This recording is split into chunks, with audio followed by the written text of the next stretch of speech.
Nous sommes là pour traiter un thème très important sur la réussite, le succès. Et j'ai intitulé le thème comme cela: pour réussir, c'est facile. Nous pouvons réussir dans tous les domaines de notre vie. Et c'est vraiment facile. En tant qu'enfant de Dieu, c'est facile. Vous savez, vous tous, vous avez été à l'auto-école et vous voyez comment il était difficile pour vous de manœuvrer votre véhicule. Souvent, on regardait en bas, on dit non, regarde pas en bas, regarde devant. Mais aujourd'hui, tu te lèves, tu ne fais qu'allumer seulement ton véhicule et puis c'est facile. Quand on ne connaît pas, c'est difficile. Quand on n'a pas encore découvert le secret, c'est compliqué. Mais lorsqu'on découvre le secret, tu vois que c'est vraiment facile. Dites-moi, il y a certainement des choses qui étaient compliquées pour vous avant, parce que vous étiez ignorant. Et aujourd'hui, c'est devenu facile pour vous, n'est-ce pas? Quand on ne connaît pas, c'est vraiment difficile. Mais quand on découvre le secret d'une chose, ça devient facile. Donc aujourd'hui, beaucoup de gens pensent que pour réussir, c'est difficile. Et parce que tu crois que pour réussir, c'est difficile, c'est réellement aussi difficile pour toi. Ce que tu crois, c'est ça qui t'influence. Et c'est ça qui va influencer les événements. Tout se passe dans ta tête. Quand tu penses que c'est difficile de réussir, effectivement, tu vois que tout est compliqué autour de toi. Beaucoup de personnes pensent que pour réussir, surtout pour être dans l'aisance financière, il faut que tu sois corrompu. Non. Dieu a dit que l'or et l'argent m'appartiennent.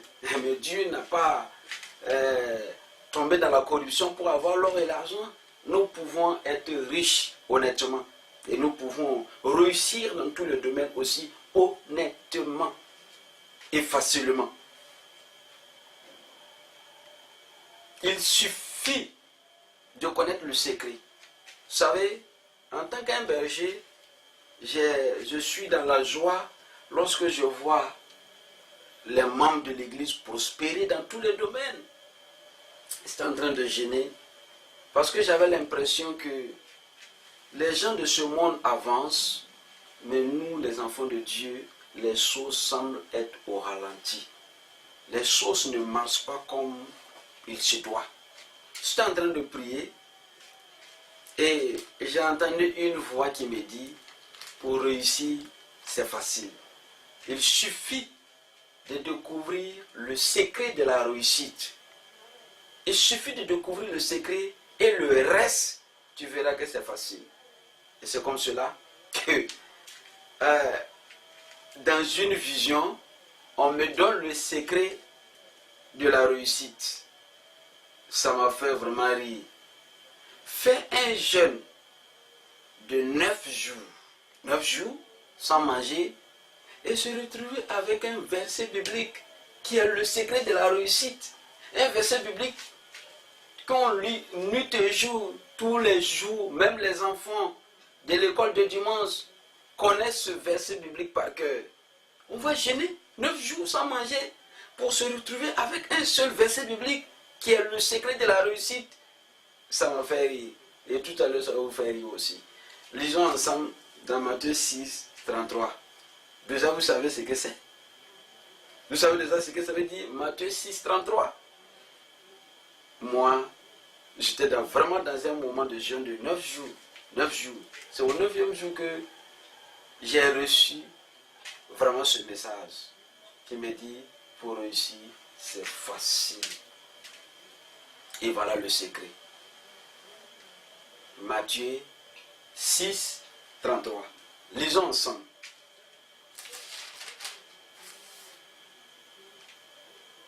Cherchez premièrement le royaume et la justice de Dieu,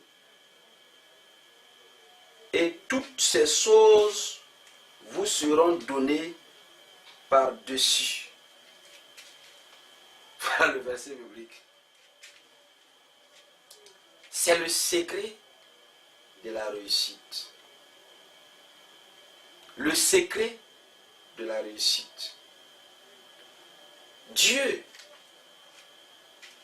ici, chercher le royaume de Dieu, ce n'est pas un acte de prendre une torche ou une lampe en train de chercher comme si vous avez perdu l'aiguille. Non, non, non. C'est accorder la première place à Dieu. C'est tout simplement, c'est chercher à ce que Dieu soit à la première place de votre vie.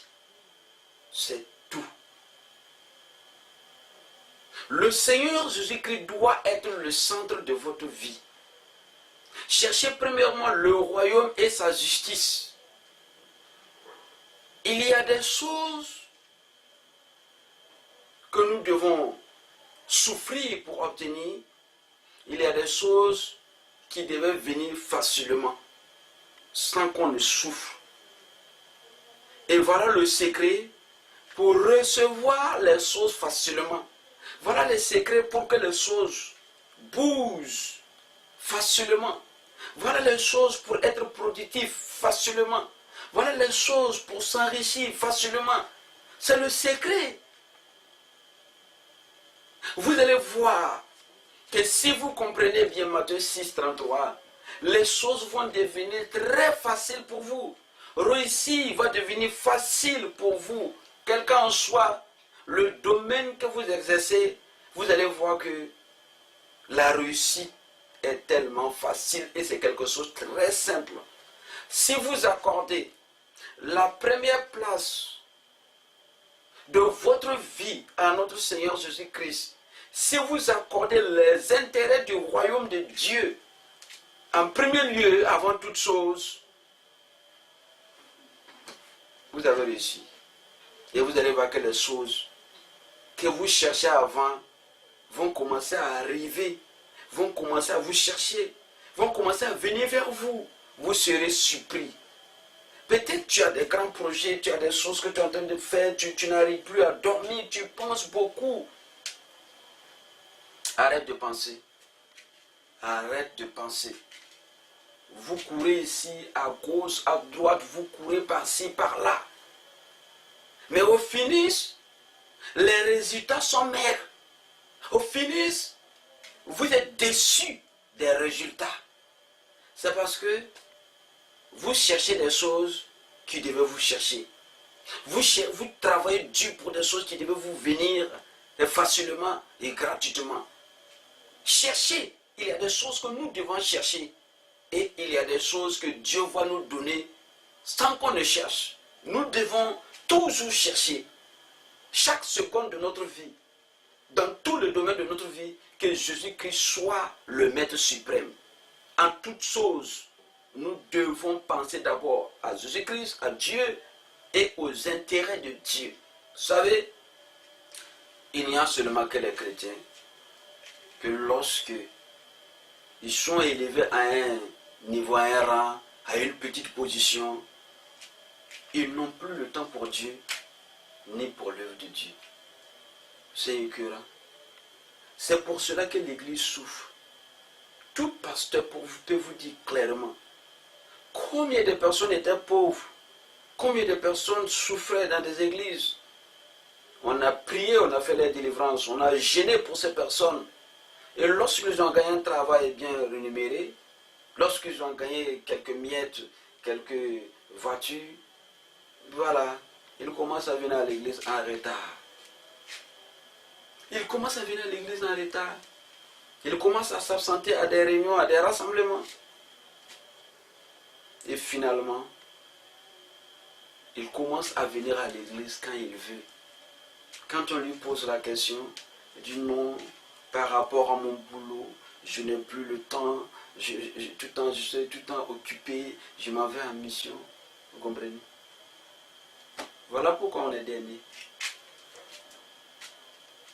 Vous croyez qu'un mystique, un rosicrucien, un franc-maçon sera élevé et parce qu'il est nommé ministre ou bien il est devenu président, il ne va plus venir à les réunions? Non! Là-bas, il n'y a même pas président. Il n'y a pas président. Le poste que tu occupais, si tu balayes la salle, tu vas continuer de balayer la salle. C'est dehors que tu es président. Mais lorsque tu rentres dans les loges, tu occupes le poste que tu as occupé. Pourquoi nous, les enfants de Dieu, on ne respecte pas Dieu, on n'accorde pas beaucoup d'importance à Dieu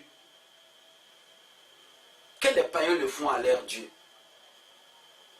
Lorsque vous voyez des gens qui sont accrochés à des idoles, ils sont sérieux, très sérieux. Lorsque nous lisons un peu dans la confrontation de Élie avec les prophètes de Baal, il y a quelque chose de très terrible qui s'est passé là-bas.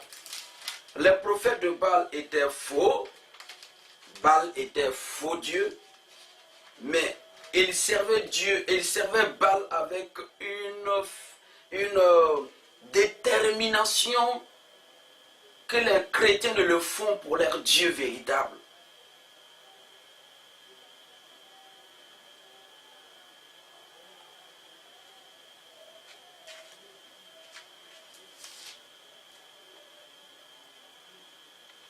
Lisons ensemble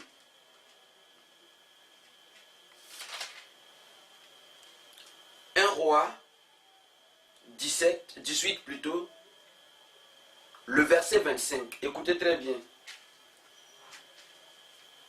Élie dit au prophète de Baal, choisissez pour vous l'un des taureaux, préparez-le, les premiers, car vous êtes les plus nombreux, et invoquez le nom de votre Dieu, mais ne mettez pas le feu. Il prit le taureau qu'on leur donna et le préparèrent. Il invoquait le nom de Baal.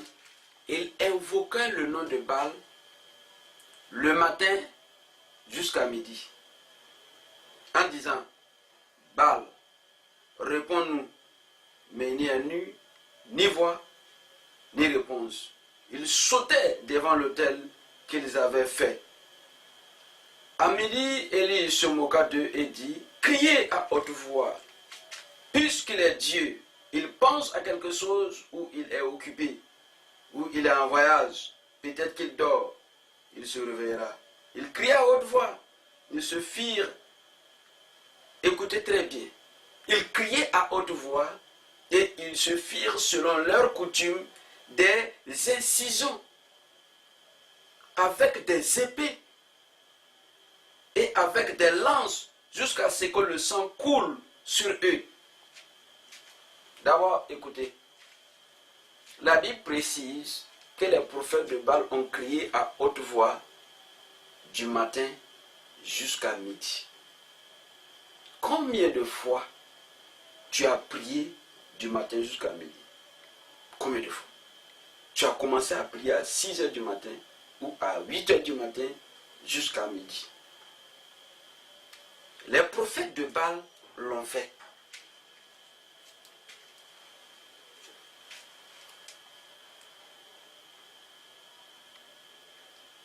On dit qu'ils avaient des épées. Ils se sont déchirés avec des épées selon les coutumes. Dieu ne nous demande pas de nous déchirer. Mais regardez simplement la louange ou l'adoration à l'église. Des gens ont des problèmes à ouvrir les bouches pour chanter, pour danser, pour adorer leur Dieu. Ils font semblant de chanter, ils font semblant de danser. C'est comme si ils veulent, comme s'ils ne veulent pas, c'est comme si quelqu'un les force. Regardez ici, les prophètes de Baal faisaient même des incisions avec des épées. Accrochés à notre Dieu, plus que les autres le font pour leur Dieu.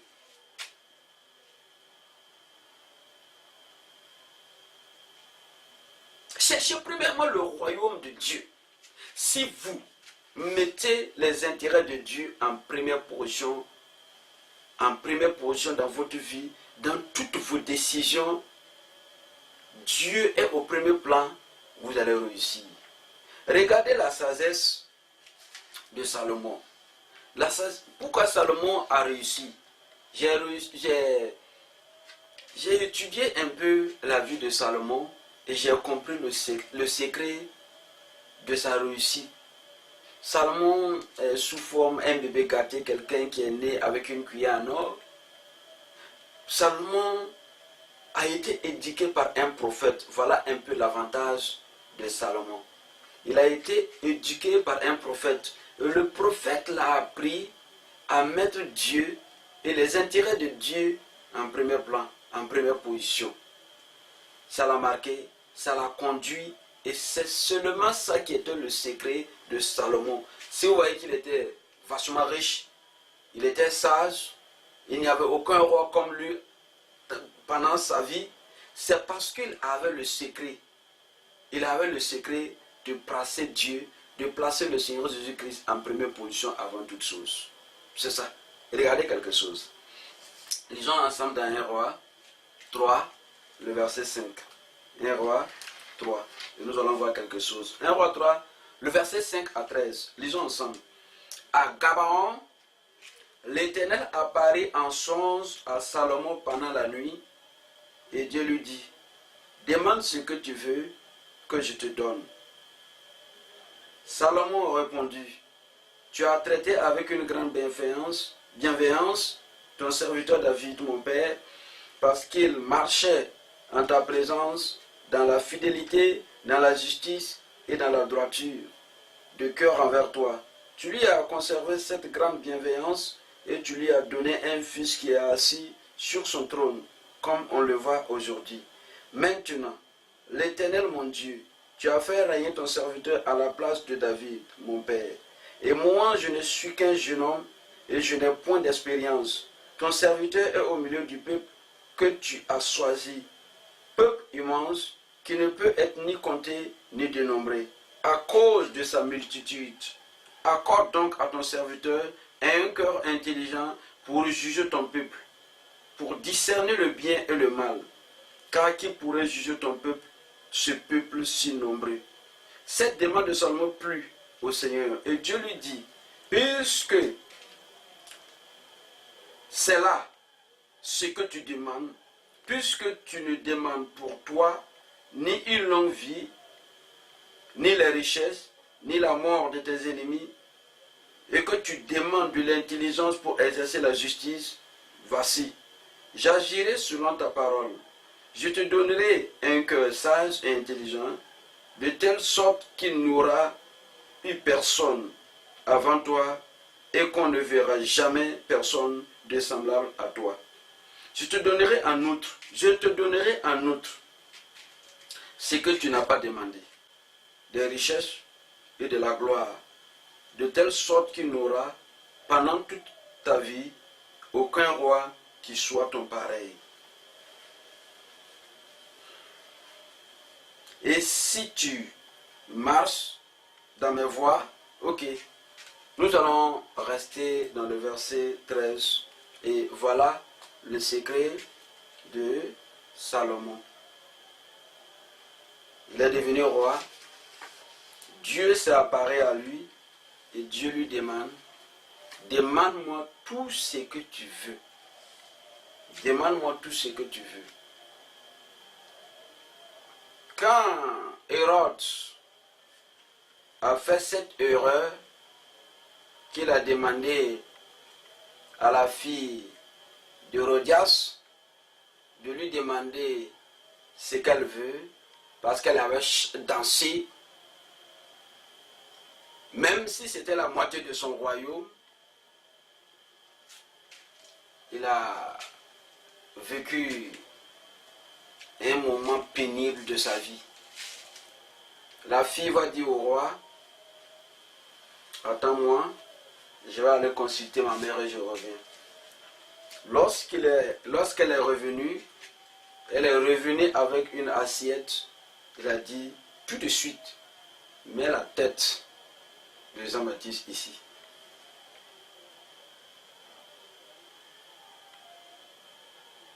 Si Dieu se présente à toi tout de suite et qu'il te fait la même demande que ce qu'il a demandé à Salomon, qu'est-ce que tu demanderas à Dieu? Lorsque Dieu a demandé à Salomon, qu'est-ce que tu veux? Demande-moi tout ce que tu veux. Il a dit, je veux que tu me donnes un cœur sage et intelligent pour pouvoir diriger ton peuple, ton royaume. Ton royaume. Je veux être meilleur pour toi. Je veux te servir de toute mon âme. Donne-moi seulement un cœur sage et intelligent. Ça a touché Dieu. Dieu lui a dit, si c'est d'autres personnes, j'allais demander la richesse. Si c'est d'autres personnes, j'allais demander la mort de leurs ennemis. Si c'est d'autres personnes, j'allais demander longue vie. Longue vie. Dieu, tu m'as fait siéger, tu m'as donné le trône. Je veux que tu m'accordes une longue vie pour que je puisse bénéficier de cette gloire. Je veux vivre longtemps puisque je suis devenu roi. Donne-moi une longue vie pour que je puisse vivre la gloire. C'était pas ça. Salomon demandait quelque chose à Dieu, même s'il meurt demain, mais il veut que pendant sa vie, il soit un exemple, un modèle. Il soit utile à l'œuvre de Dieu. Et pour cela, il a demandé l'intelligence et la sagesse. Le royaume de Dieu, les intérêts de Dieu priment dans la vie de Salomon. Et Dieu lui a dit, je te donnerai en plus, en outre, cherchez premièrement le royaume de Dieu et sa justice. Et le reste vous sera donné en outre, en plus, par-dessus tout. Si vous concentrez votre esprit, si vous êtes déterminé à établir le royaume de Dieu dans votre famille, dans votre service, dans votre bureau, dans votre entreprise, rien ne pourra vous empêcher de réussir.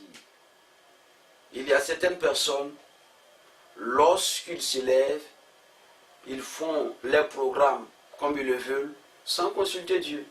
Ils font leurs programmes comme ils le veulent, sans mettre dans leur agenda même les cultes de dimanche. Ils vivent leur vie comme bon les semble. Nous sommes des héritiers. Mais la Bible dit dans Galates que tant que l'héritier demeurera enfant, il est différent à un esclave. Vous connaissez le comportement d'un enfant?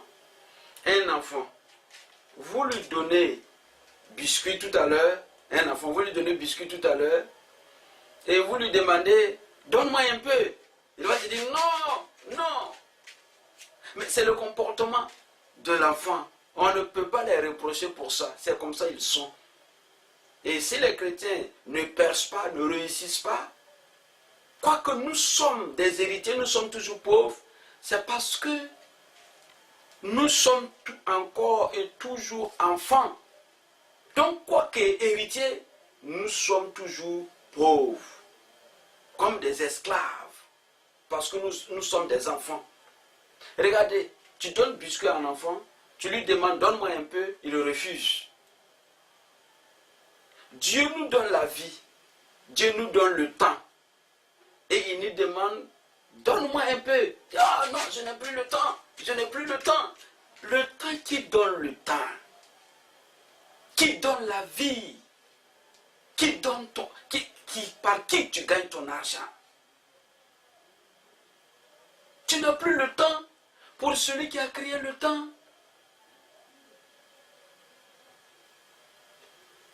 Tu n'as plus le temps. Et si tu t'es malade, tous tes programmes que tu as planifiés tomberont à l'eau. Tu auras le temps lorsque tu seras couché sur les lits d'hôpital. Lorsque tu seras sur le lit d'hôpital, tu auras vraiment assez de temps pour prier. Vous n'avez pas le temps pour prier. Vous avez le temps pour Facebook. Vous avez le temps pour l'Internet. Vous avez le temps pour chatter, pour les SMS. Mais vous n'avez pas le temps pour prier. Vous n'avez pas le temps pour méditer la parole de Dieu. Vous n'avez pas le temps pour évangéliser. Lorsque beaucoup de personnes reçoivent une somme, ils ont des problèmes pour enlever la dîme. Ils ont des problèmes pour enlever l'argent, pour soutenir l'œuvre de Dieu. Qui t'a donné cette somme? Qui t'a donné cette somme? C'est l'Éternel des armées. Je voudrais aujourd'hui que tu reprogrammes ton esprit et dis dans ton âme que pour réussir, c'est facile. Et tu vas réussir facilement au nom de Jésus. Le secret est que tu places Dieu et les intérêts du royaume de Dieu à la première position dans ta vie. Quand tu accordes la priorité à Jésus-Christ et à son œuvre, ta réussite est claire. Quand vous vous levez le matin, quel que soit le rendez-vous que vous avez, ne sortez jamais de votre maison sans prier. Jamais de votre maison sans prier. Jamais de votre maison sans causer avec celui qui vous a créé, avec celui qui vous aime tant, avec celui qui a donné sa vie. C'est comme cela. Accordez la première place à Dieu. Vous êtes pressé pour des futilités. Tu es pressé, tu sors de ta maison, tu ne pries pas, tu ne causes pas avec celui qui aime. Mais s'il n'a pas béni ton rendez-vous, s'il n'a pas béni ta journée, tu vas courir en vain. Accordez la première place à Dieu et à son œuvre. Réveille-toi, toi qui n'as jamais le temps pour l'œuvre de Dieu, parce qu'on t'a nommé DG, ou bien tu es ministre, ou bien on t'a gradé dans l'armée, tu n'as plus le temps. Réveille-toi. Revois ta position à partir d'aujourd'hui. Que ton travail, ton service ne t'empêche de te consacrer totalement à Dieu et à son œuvre. L'évangélisation, les actions sociales, les actions missionnaires, ce n'est pas pour les pasteurs seulement. Tu as ton rôle. Tu as une fonction dans l'œuvre de Dieu. Tu as quelque chose à faire. Pourquoi tu dis que tu n'as pas le temps? Rachète-le.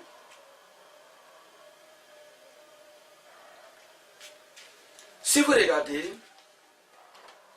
nous n'allons pas le lire, mais dans 1 Roi, le chapitre 6, le verset 37, et vous lisez dans 1 Roi, le chapitre 7, à partir du verset 1, vous allez voir que David avait déjà planifié tout pour la construction du temple de Dieu. Et la sagesse de Salomon va continuer, tout était déjà prêt. Mais si vous lisez bien, 1 roi, chapitre 6 et le chapitre 7, vous allez comprendre que Salomon a bâti d'abord le temple de Dieu avant de bâtir la maison du roi, sinon sa maison. Il a commencé à bâtir le temple de Dieu. Il a commencé par Dieu. Et au 7e année, il a fini de bâtir le temple. C'est à ce moment maintenant qu'il va commencer à bâtir pour lui-même. Combien de personnes pensent à eux d'abord avant de penser à Dieu quand ils font leurs programmes? Combien de personnes pensent à eux d'abord avant de penser à l'œuvre de Dieu lorsqu'ils ont une somme dans leurs mains? Combien de personnes pensent d'abord à eux, à leur famille, à leurs intérêts, avant de penser à Dieu et à son œuvre? L'œuvre de Dieu se met. Parce que tout simplement, il y a des gens qui n'ont pas encore découvert le secret de la réussite et le secret du succès. C'est d'accorder l'importance à Dieu et à son royaume. D'accorder l'importance à Jésus-Christ et à l'œuvre de Dieu. Sois présent, sois actif dans la maison de Dieu. Sois actif. Et tu verras que des choses, des surprises agréables t'arriveront. C'est simple. Pour réussir, c'est vraiment simple. Il suffit seulement de découvrir le secret. Et le secret, c'est de placer l'intérêt de Dieu, l'intérêt de son œuvre avant toute autre chose. Que Dieu vous bénisse. Je prie que le succès, la réussite soit votre partage dans le nom puissant de notre Seigneur Jésus. Amen.